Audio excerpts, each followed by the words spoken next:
എല്ലാവർക്കും നമസ്കാരം. ഇന്ന് നമുക്ക് ചപ്പാത്തിക്കും ഇടിയപ്പത്തിനും അപ്പത്തിനും ഒക്കെ കഴിക്കാൻ പറ്റുന്ന നല്ല ടേസ്റ്റുള്ളൊരു കറി തയ്യാറാക്കിയെടുക്കാം. 2 ഉരുളക്കിഴങ്ങും 1 ക്യാരറ്റും എടുത്തിട്ടുണ്ട്. അതൊന്ന് കുക്ക് ചെയ്ത് മാറ്റി വയ്ക്കാം.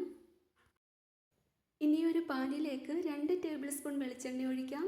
അതിലേക്ക് 3 കറുകപ്പട്ട, 3 ഏലയ്ക്ക തൊലി കളഞ്ഞ് ചേർക്കുന്നുണ്ട്. 1/2 ടീസ്പൂൺ പെരിഞ്ജീരകവും കൂടി ചേർത്ത് ചൂടാക്കിയെടുക്കാം.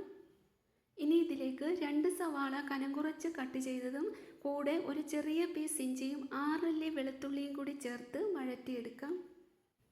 ഈ സമയത്ത് ആവശ്യത്തിന് വേണ്ട ഉപ്പ് ചേർക്കുന്നുണ്ട്.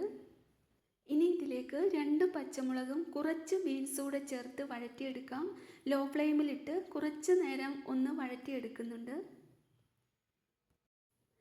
ഇതേപോലെ ചെറുതായിട്ടൊന്ന് വാടി കിട്ടിയിട്ടുണ്ട്. ഇനി വേവിച്ച് വെച്ച ക്യാരറ്റും ഉരുളക്കിഴങ്ങും ഇതിൻ്റെ കൂടെ ചേർത്ത് വഴറ്റിയെടുക്കാം.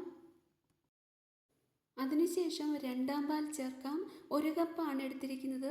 അതിൽ എല്ലാം നന്നായിട്ടൊന്ന് കുക്കായി വരട്ടെ. ഇനി ഇതിലേക്ക് 1ാം പാൽ ചേർക്കാം. കുറച്ച് മല്ലിയില കൂടി ചേർക്കുന്നുണ്ട്. 1/2 ടീസ്പൂൺ കുരുമുളക് പൊടിയും കൂടെ ചേർത്ത് മിക്സ് ചെയ്തെടുക്കാം. ഇപ്പോൾ ഫ്ലെയിം ഓഫ് ചെയ്തിട്ടുണ്ട്. അല്പം നെയ്യിൽ കുറച്ച് കാഷ്യൂ നട്ട് കൂടി റോസ്റ്റ് ചെയ്ത് ചേർക്കുന്നുണ്ട്. അപ്പോൾ വീഡിയോ കണ്ട് ഇഷ്ടപ്പെട്ടാൽ ഫീഡ്ബാക്ക് കമൻസിലൂടെ അറിയിക്കാൻ മറക്കല്ലേ. മറ്റൊരു നല്ല റെസിപ്പിയുമായി അടുത്ത വീഡിയോയിൽ കാണാം.